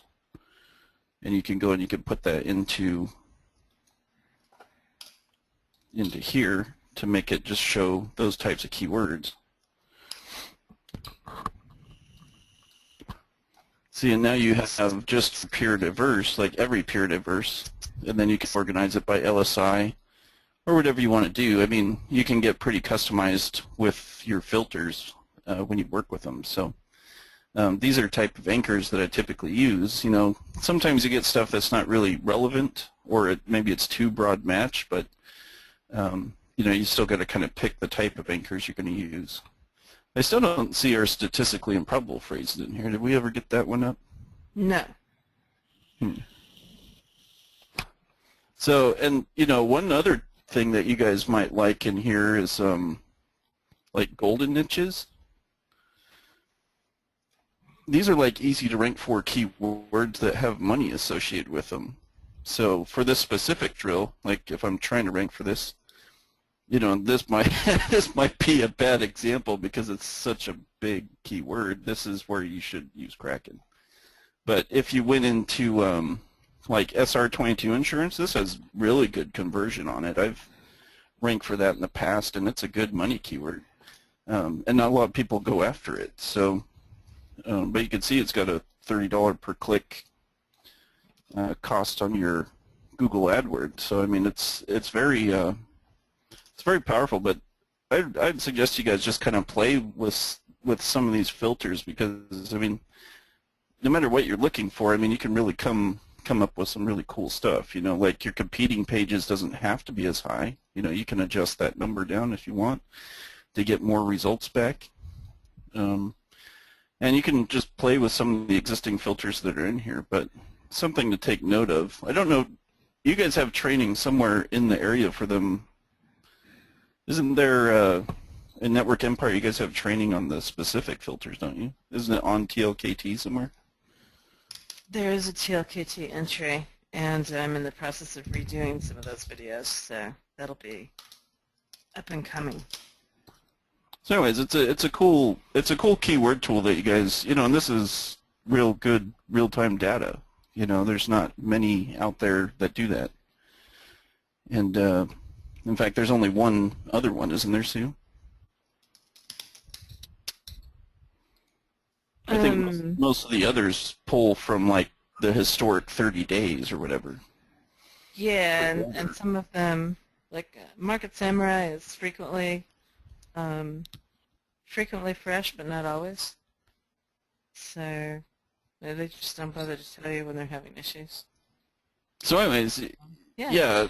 So you guys should, play. If you do have a subscription, go and play around with some of these filters. I mean, there's a lot of cool stuff in here. Like, if you're going for PPC or whatever you're trying to do, tangent markets.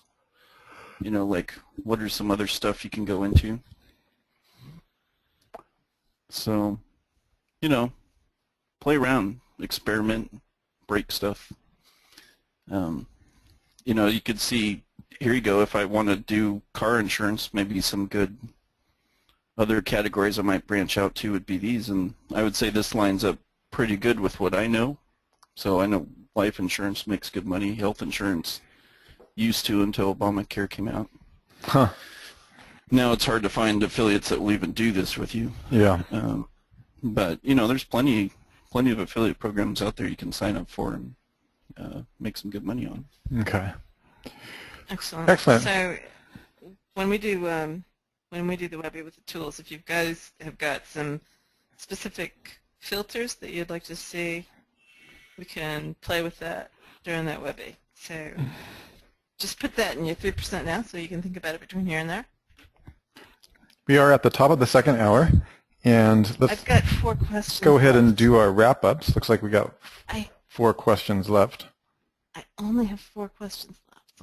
Oh, let's finish them up then. You guys have been very focused. All right. Just make sure this is the right screen. Yes, good. Thanks, Mike. Mike Hayden is leaving the house. Thank you so much for gracing us with your presence. All right, so building a site with your free silo plugin. I want to use DAS to rank it. Should I start to build my DAS stacks at the top of the silos, or would it be better to point them at the bottom? When you build a DAS stack, I'm so happy that I have this image. When you build a DAS stack, there's usually a link that goes to the top of the silo and other links that go all the way down. And typically, you start here and you move your way back. So you would start with the lower pages on the silo and move up to the silo landing page. Are you trying to rank for created with trial version? I am. Could you tell? Yeah, I was just checking. Either that was the market that you're in, I wasn't sure. I'm just messing with you, sorry. Well, it's both. It's not that funny. I know. I'm messing back.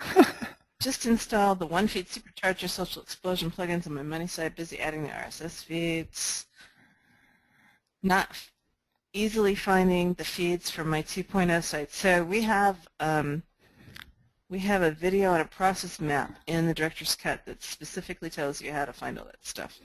Looking online, their sites, RSS,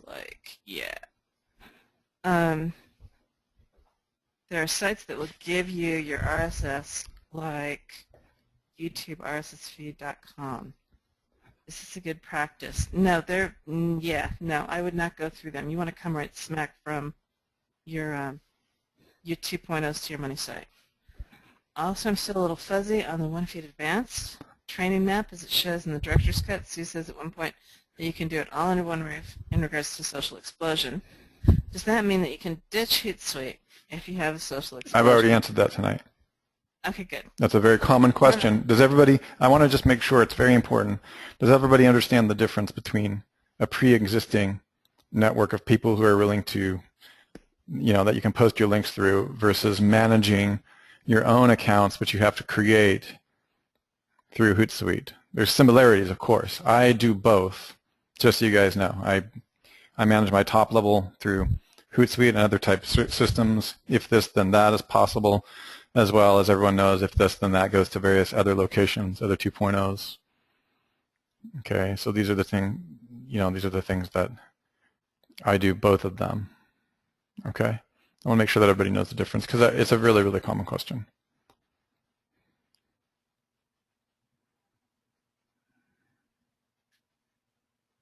Apparently there's only 3 people left on the webinar.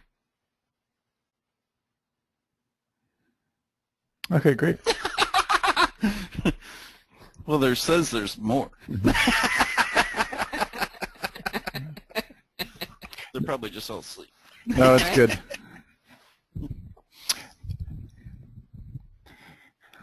No one will ever say that we cut our webinars short. In fact, people are like, when will this ever end? Oh my God. Right. They'll be like, no, at the end of the director's cut, All it'll be like 5,000 hours. All right, so did you get an answer back to that? No. Did you get your feedback from the audience you were looking for, Russ? No, there was a big clunk, which means that everybody gets it, and I should just shut up and move on. Okay, good. All right. So Adrian would like another explanation of how to best link the RSS feeds with all the properties in the map to clarify my thinking. Maybe Jimmy's red arrow might help. Oh, heaven forbid. My red arrow always helps. It points the way. I'll wake everybody up, too. My reticular activator is just going nuts when that thing's out. I'm like a dog trying to chase, like a cat trying to, on a laser pointer. I'm like, The little laser pointer, right? no, stop it. What are we talking about again? You know, the reason why I think you're probably looking for another explanation of it is because we kind of gloss over it a little bit. We've got entire courses on what to do with RSS feeds, and we went into it a bit in the One Feed Advanced stuff. And but we didn't go, like, there's so many things that you can do with it that it's like opening a can of worms. Mm-hmm. So, yes, it slices, it dices. I actually use RSS feeds in my laundry detergent. Pip says that he actually went to get a drink of water. I don't appreciate that, Pip. Next time, could you please ask to be dismissed? you're right. This is where we're at right now. People are telling us that they're taking bathroom breaks. We really need to wrap this up. All right. So I'll tell you what I'll do. I will. I'll put it on my list that we need to get a. We need to answer this question. Thanks, Pip. I was just messing with you. I'm looking closely at this bottle of wine over here at this point. Right? Only if you give me. You're 35 minutes away. Okay. I do local SEO in South Africa. Oh, Matt. Oh, No. okay. Important that my social signals are from South Africa. No, it doesn't matter whether or not your social signals are from South Africa. Can global signals hurt local SEO? No, it cannot. At least not at this point in time. It's definitely better than no social signals at all. Especially from China. Links from China are very useful. Yeah, the one thing. That was a joke. I'm messing with you. Stop. Sorry. The only time that I wouldn't go get non-local signals is for like your Facebook page, right? So like your Facebook fan page and stuff. Those are that can history. look a bit funky for a local business if yeah, they are. Facebook's toast. They're going to try to de-index themselves. Toast, but yeah, they're no longer indexing business pages in their search engine. What the hell? So, with that said, Brysel's question, and the last one that's on the list, dun, dun, dun, dun, can you provide the link with the Network Empire WP theme so that we can take a look? That is here. It's an ugly link, let me warn you. I'll drop it here in the chat box for everybody that's on the call. They can just memorize that. And, right? Like, what the heck? Come on, guys, get up here. So we haven't, it's probably been a good 6-8 months since we went through and looked at these themes. We need to do that here again ASAP because we've got the new themes coming out. Yeah. So, so you can see down here, we've got tabs, right? These work. these don't work. We've got more themes that we thought we tested and then realized we hadn't tested thoroughly, so those are kind of like maybes. And these, some people have had conflicts with them, with these. I think these are plugins. So More like that's the list of, right? So so those are the lists. Those are the everythings. All right. So where can you go to download all of our brains at once? That's at www.downloadme.com. I actually do have online my brain, www.russellsbrain.com. Seriously, I'm not kidding. And in that you will find the 300 most well-known cognitive blind spots in both business and in personal behavior. And those are the things that I do write a lot about. My current book and work that I'm working on is about cognitive blind spots and decision making. So since you joked, there it is. Enjoy. Oh, there was a question earlier. With vSilo, is it possible to create the silo page in draft? Yes, it should be completely possible to do that. And your post on draft, because with the one feed, it's a problem to create posts for silos since you haven't added the article yet. I don't quite follow the last part, but it is absolutely possible to create it in draft and then publish it. Okay. All right, you guys, you are awesome. I'll drop that link for you since you asked for it, Melanie. Okay, you guys, we have everybody covered. Amazingly, Sue has once again completed all of these questions. We're going to meet next week again and ongoing. Same bat cave, same different bat time. That will be at the afternoon slot, right, next week, Sue? Yes. We'll rotate it back around. I am going to render this right now, and generally speaking, Dave and I connect somewhere between 1 and 2 in the morning tonight, and I will pass off the goods to him, and it will be uploaded into the area. I will double check on the 5 iframe punch PDF for that one person, and we will see you next time. I really, really enjoyed this night. Jimmy, I'd like to thank my team, Jimmy Kelly, Sue Bell, and of course Mike Hayden is left. Thank you so much for being here. Outstanding, and I'm really impressed by the amount of discipline. We still have the majority of the people on this call who were here when they arrived. It's very impressive, and that's something that the entire team, all of us, pay really close attention to. People who are committed and serious, and we start to get to know your names, and that's a real thing. Half the battle is showing up, you guys, getting on the bus, and you've really done that, so I want to thank you for that. Dave Ritchie saying you guys simply rock. No, you don't stop. we like you guys too.